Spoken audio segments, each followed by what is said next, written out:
Hello everyone, final revision में आपका स्वागत है और मैं हूं यश। आज का यह लेक्चर हमारा इंटरनेशनल इकोनॉमिक ऑर्गेनाइजेशन और उनमें भारत की स्थिति पर होगा। इसमें हम उन संगठनों की बात करेंगे जो अंतर्राष्ट्रीय रूप से आर्थिक गतिविधियों में संलग्न हैं। चलिए लेक्चर स्टार्ट करते हैं। फिर शुरुआत करते हैं इंटरनेशनल मॉनेटरी सिस्टम या अंतर्राष्ट्रीय मौद्रिक प्रणाली से। आईएमएस एक बाह्य भुगतान या एक्सटर्नल पेमेंट संपादित करने वाली एक व्यवस्था है जो नियमों, संसाधनों या इंस्ट्रूमेंट्स, सुविधाओं या फैसिलिटीज और संगठनों से बनती है। कभी कभी आईएमएस को अंतर्राष्ट्रीय मुद्रा निर्देश या सत्ता भी कहा जाता है। अब अंतर्राष्ट्रीय मौद्रिक प्रणाली को विभिन्न तरह से वर्गीकृत किया जाता है, जिसमें आता है कि मुद्राओं का विनिमय किस तरह तय हो रहा है।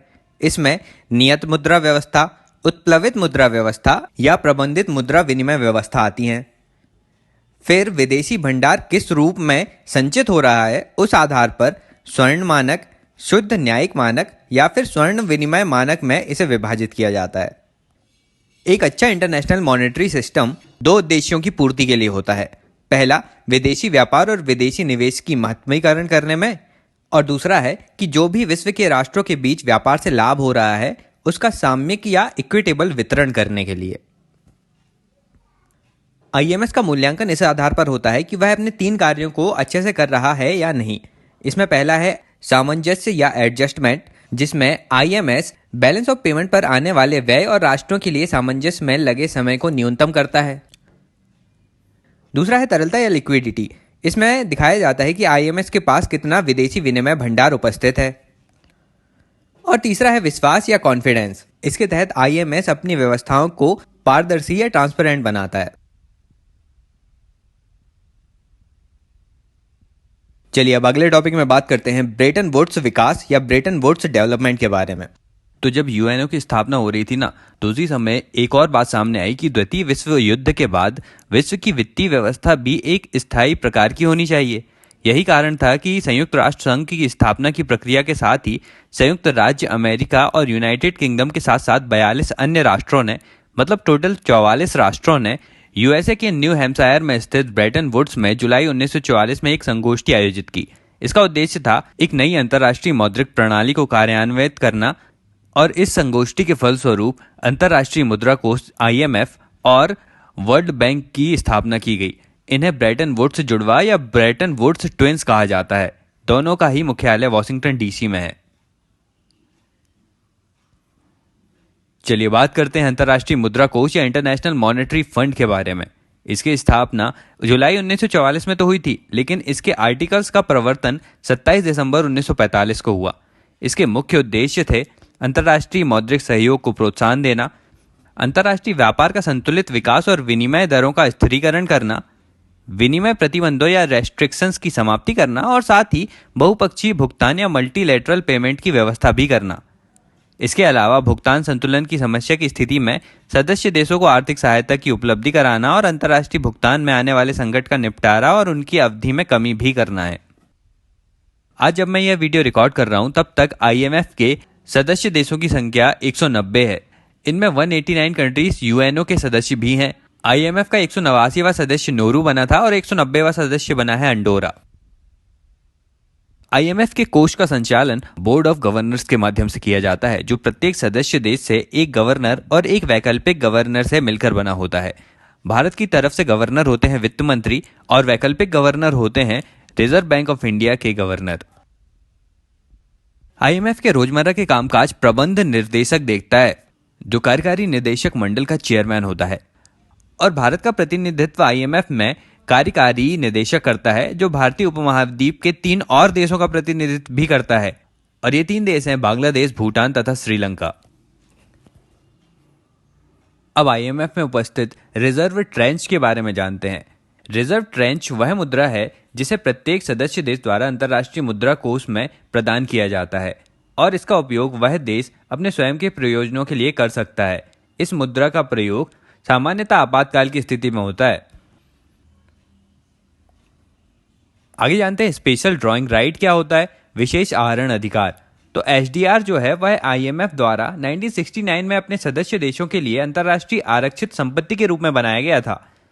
एचडीआर जो है ना, वो कोई मुद्रा नहीं है, ना ही आईएमएफ में इसका दावा किया जा सकता है।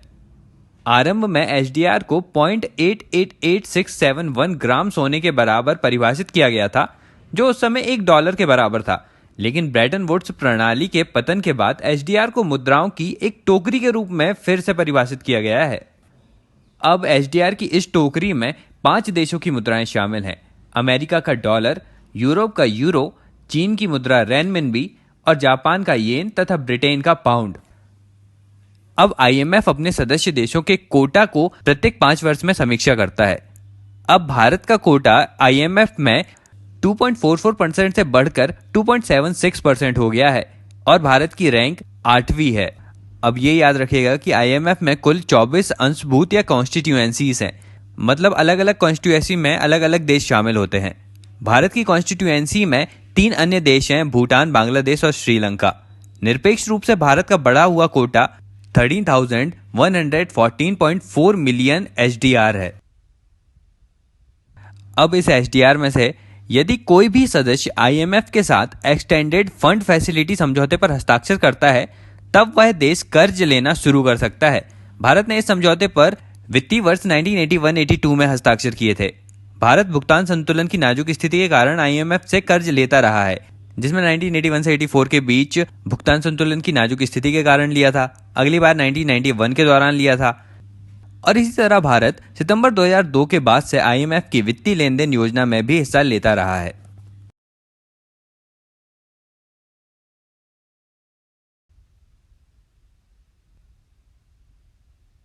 अब अगले टॉपिक में बात करते हैं वर्ल्ड बैंक या विश्व बैंक के बारे में। ये विश्व बैंक एक समूह है जो अपने 5 अंतः संबंधी आर्थिक संस्थाओं के द्वारा अपने सदस्य राष्ट्रों में कार्यशील है। अब इसकी 5 अलग अलग कौन कौन सी संस्थाएं उनकी बात करते हैं। पहला है IBRD, international bank for reconstruction and development. IBRD world bank का सबसे पुराना संस्थान है जो 1945 से कार्य कर रहा है। इसका मूल उद्देश्य द्वितीय विश्व युद्ध में युद्ध से जर्जर अर्थव्यवस्थाओं का पुनर्निर्माण करना है और देशों को पुनर्निर्मित करने के बाद आईबीआरडी अन्य सदस्य देशों के विकास के लिए ऋण उपलब्ध कराता है और इस ऋण का ब्याज बहुत कम होता है, जो कि सालाना 1.55% के आसपास है। ऋण उपलब्ध कराने का मुख्य उद्देश्य है मानव का विकास करना। ये कृषि क्षेत्र, सिंचाई क्षेत्र, शहरी विकास, स्वास्थ्य, परिवार कल्याण, दुग्ध विकास आदि से संबंधित ऋण देता है। इसने भारत के लिए कर्ज देना 1949 से शुरू किया है। वर्ल्ड बैंक के 2010 के सुधार प्रक्रिया के अनुसार अब भारत आईबीआरडी में 7वां सबसे बड़ा शेयर धारक है और वर्ल्ड बैंक में भारत के वोटिंग अधिकार 2.91% हो गए हैं। वर्ल्ड बैंक की दूसरी शाखा है इंटरनेशनल डेवलपमेंट एजेंसी। इसकी स्थापना 1960 में हुई थी। यह है वर्ल्ड बैंक की उदार खिड़की या सॉफ्ट विंडो कहलाती है, क्योंकि वर्ल्ड बैंक में इससे सस्ता ऋण कहीं नहीं मिलता। इंटरनेशनल डेवलपमेंट एजेंसी का उद्देश्य है सदस्य देशों में आधारभूत संरचना और आर्थिक सेवाओं का विकास करना। यह उन देशों को ऋण देता है जिनकी प्रति व्यक्ति आय $895 से कम है और वर्तमान में ना आईडीए और आईबीआरडी के ऋण के ऊपर लगने वाला ब्याज लगभग एक समान देखा जाता है। वर्ल्ड बैंक की स्थापना के समय भारत जो है वो आईडीए या इंटरनेशनल डेवलपमेंट एजेंसी का सबसे बड़ा लाभ प्राप्त करता रहा है, लेकिन 2015 के बाद भारत द्वारा इस एजेंसी से कोई सहयोग प्राप्त नहीं किया गया क्योंकि वह इसे ग्रेजुएटेड मानने लगा है। वर्ल्ड बैंक का तीसरा संस्थान है इंटरनेशनल फाइनेंस कॉरपोरेशन आईएफसी, जिसकी स्थापना 1956 में हुई थी। यह विश्व बैंक की निजी भुजा या प्राइवेट आर्म है। अब जहां पर हमने बात की कि आईबीआरडी और आईएडी सदस्य राष्ट्रों को सस्ते ऋण देते हैं, तो वहीं इंटरनेशनल फाइनेंशियल कॉरपोरेशन या आईएफसी सदस्य देशों के जो निजी क्षेत्रीय संगठन या कंपनियां हैं उन्हें वाणिज्यिक ब्याज दर पर ऋण उपलब्ध कराते हैं। ये ब्याज दर भी कम ही होती हैं। यह निजी निवेशकों के साथ निजी सार्वजनिक उपक्रम और परियोजनाओं को कर्ज और सलाह देते हैं। याद रखिएगा, आईएफसी सलाहकारी कार्य भी करता है। इसमें यह सदस्य देशों की सरकारों को ऐसी नीतियां बनाने की सलाह देता है जिससे घरेलू और विदेशी निजी बचत और निवेश के प्रवाह में तेजी लाई जा सके। और आईएफसी विकासशील देशों में भी बड़ी बड़ी कंपनियों को निवेश के लिए प्रोत्साहित करता है। वर्ल्ड बैंक का चौथा संगठन है multilateral investment guarantee agency MIGA। मीगा की स्थापना 1988 में हुई थी। यह विकासशील देशों में विदेशी निवेश को प्रोत्साहित करने के लिए की गई थी। इसमें विदेशी निवेशकों को सदस्य देशों में निवेश की मात्रा पर एक बीमा उपलब्ध कराया जाता है जो उनके गैर वाणिज्यिक जोखिम या नॉन कॉमर्शियल रिस्क का वहन करता है। मुद्रा हस्तांतरण संबंध समस्या, नागरिक उपद्रव, स्वामित्व हरण या एक्सप्रोप्रिएशन आदि जैसे जोखिमों के प्रति यह एक तरह की गारंटी होती है। मतलब कोई इन्वेस्टर यदि किसी देश में इन्वेस्टमेंट कर रहा है तो उसके लिए बीमा है यह मीगा। इसके अलावा MIGA विदेशी निवेश के अवसर संबंधी तकनीकी सहायता और सूचना भी उपलब्ध कराता है सदस्य देशों को। भारत इस एजेंसी का एक सदस्य है। विश्व बैंक की अगली संस्था है ICSID, international centre for settlement of investment dispute. इसकी स्थापना 1966 में हुई थी। यह एक निवेश विवाद निपटान संस्थान है जिसके निर्णय सभी पक्षों पर बाध्यकारी होते हैं। ICSID के माध्यम से निवेश करने वाली विदेशी कंपनियां और मेजबान देशों के बीच जो निवेश किया जाता है उनके बीच होने वाले निवेश विवादों को सुलझाया जाता है। हालांकि ICSID की मदद लेना स्वैच्छिक होता है, लेकिन एक बार यदि आपने इसकी मध्यस्थता करने की बात पर सहमति व्यक्त कर दी तो एक तरफा सहमति वापस नहीं ली जा सकेगी। भारत ICSID का सदस्य नहीं है। तो ये सारी बातें थी वर्ल्ड बैंक के बारे में। आगे आता है एशियन डेवलपमेंट बैंक। इसकी स्थापना 1966 में हुई थी, जिसके टोटल 31 संस्थापक सदस्य हैं। वर्तमान में इसके सदस्य संख्या 68 है। एशियन डेवलपमेंट बैंक का मुख्यालय मनीला, फिलीपींस में स्थित है।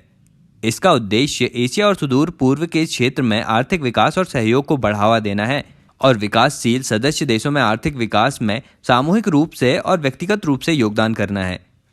अब एशियन डेवलपमेंट बैंक के कार्य कुछ इस प्रकार हैं कि कम विकसित सदस्य देशों में सार्वजनिक और निजी दोनों ही क्षेत्रों में निवेश और सामंजस्यपूर्ण क्षेत्रीय विकास को बढ़ावा देता है, विकास की नीतियों और योजनाओं का समन्वय करता है, अंतर क्षेत्रीय व्यापार को प्रोत्साहित करता है, वित्त पोषण, निष्पादन और परियोजना प्रस्तावों में तकनीकी सहायता भी प्रदान करता है।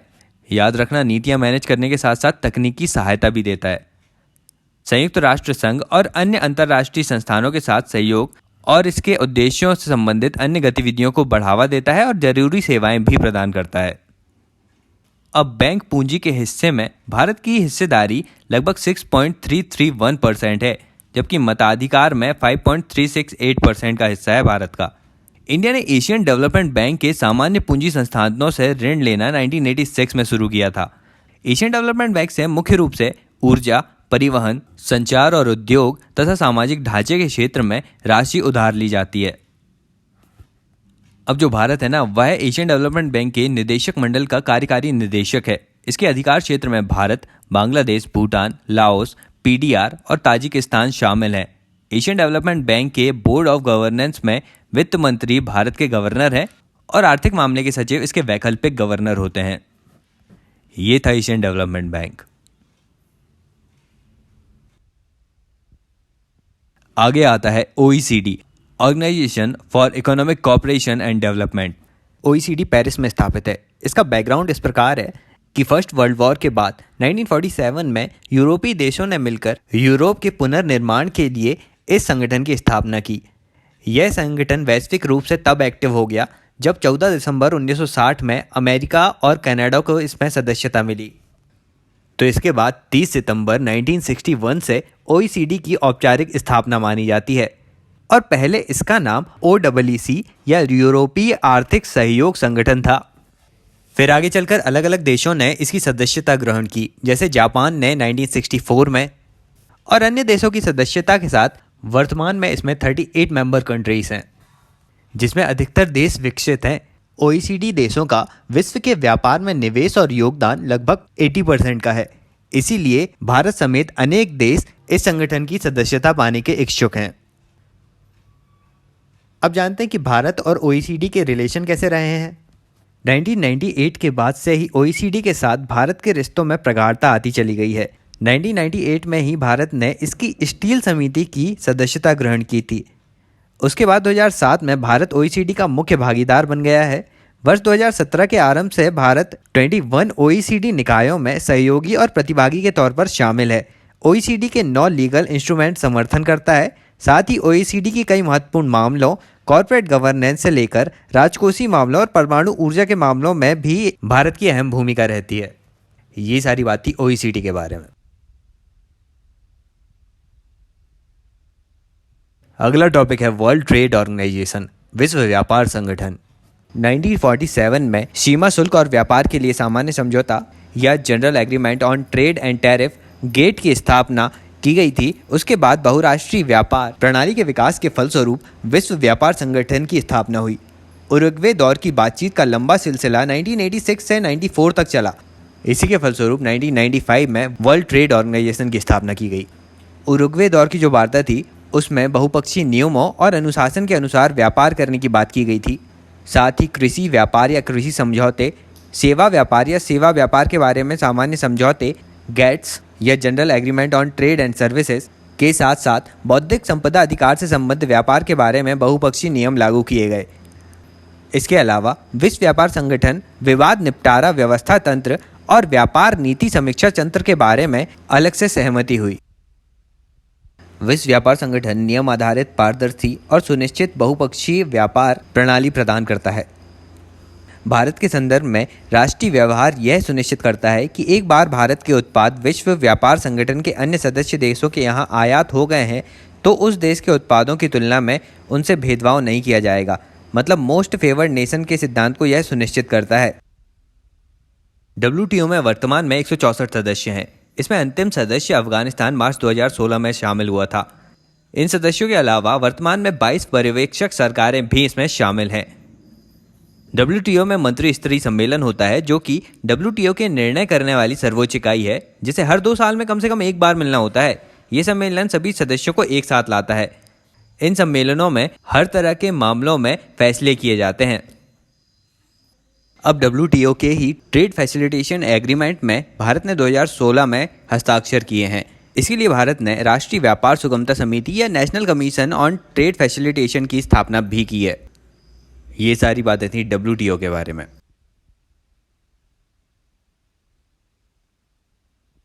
अब बात करते हैं ब्रिक्स बैंक के बारे में। 5 ब्रिक्स देशों के माध्यम से शुरू किया गया बैंक न्यू डेवलपमेंट बैंक कहलाता है। वर्ष 2012 में नई दिल्ली में आयोजित चौथे ब्रिक्स शिखर सम्मेलन में ब्रिक्स और अन्य उभरती अर्थव्यवस्थाओं के साथ साथ विकासशील देशों में बुनियादी ढांचा और सतत विकास परियोजनाओं के लिए न्यू डेवलपमेंट बैंक की स्थापना पर विचार किया गया था। 2014 में ब्राजील के फोर्टालेजा सम्मेलन में इस छठे सम्मेलन के दौरान ब्रिक्स नेताओं ने न्यू डेवलपमेंट बैंक की स्थापना के लिए एक समझौते पर हस्ताक्षर किए।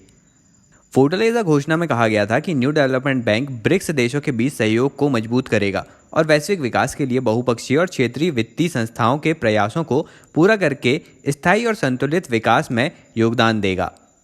न्यू डेवलपमेंट बैंक के संचालन के प्रमुख क्षेत्र हैं स्वच्छ ऊर्जा, परिवहन, अवसंरचना, सिंचाई, स्थायी शहरी विकास और सदस्य देशों के बीच आर्थिक सहयोग। NDB सभी सदस्य देशों के समान अधिकारों के साथ ब्रिक्स सदस्यों के बीच एक परामर्श तंत्र पर काम करता है। इसका मुख्यालय शंघाई, चीन में है। आगे बात करते हैं Asian infrastructure investment bank AIIB या एशियाई अभिसंरचना निवेश बैंक के बारे में। AIIB की स्थापना चीन द्वारा इसके 21 एशियाई संस्थापक सदस्य देशों द्वारा वर्ष 2014 में की गई थी। वर्तमान में इसके 97 सदस्य हैं। AIIB का लक्ष्य है एक बहुपक्षीय संस्था के रूप में एशिया क्षेत्र में आधारभूत ढांचा परियोजना के लिए वित्त उपलब्ध करवाना। इसकी योजनाएं उसी तरह काम करती हैं जिस तरह बहुपक्षीय विकास बैंक जैसे वर्ल्ड बैंक और एशियन डेवलपमेंट बैंक कार्य करते हैं। AIIB बहुपक्षीय और द्विपक्षीय विकास संस्थाओं के साथ मिलकर काम करके विकास की चुनौतियों के समाधान में क्षेत्रीय सहयोग और साझेदारी को बढ़ावा देता है। विकास के उद्देश्यों के लिए सार्वजनिक और निजी पूंजी के निवेश को भी बढ़ावा देता है। आर्थिक विकास में योगदान देने वाली परियोजनाओं, उद्यमों और गतिविधियों में निजी निवेश को बढ़ावा देना, जबकि निजी पूंजी उपलब्ध नियमों और शर्तों पर उपलब्ध नहीं होती, ये इसके सारे कार्य हैं। AIIB के बोर्ड ऑफ गवर्नर्स में एक गवर्नर और एक वैकल्पिक गवर्नर होता है। इसमें एक वरिष्ठ प्रबंधन भी होता है और इसका एक अंतर्राष्ट्रीय सलाहकारी पैनल भी है। AIIB की सदस्यता क्षेत्रीय और गैर क्षेत्रीय रूप में दोनों तरह के सदस्यों के लिए खुली है। इसका परिचालन का अधिकेंद्र दक्षिणी एशिया क्षेत्र है। तो इसी पॉइंट पर अंतर्राष्ट्रीय अर्थव्यवस्था से संबंधित सारे संगठनों के बारे में डिस्कशन समाप्त होता है। लेक्चर अच्छा लगा तो लाइक कर दीजिए और ज़्यादा से ज़्यादा शेयर भी कीजिएगा। यदि आप इस चैनल पर पहली बार आ रहे हैं तो चैनल सब्सक्राइब ज़रूर करना है। अभी के लिए चलता हूँ, मिलते हैं अगले वीडियो में एक नए टॉपिक के साथ। Thank you so much for listening.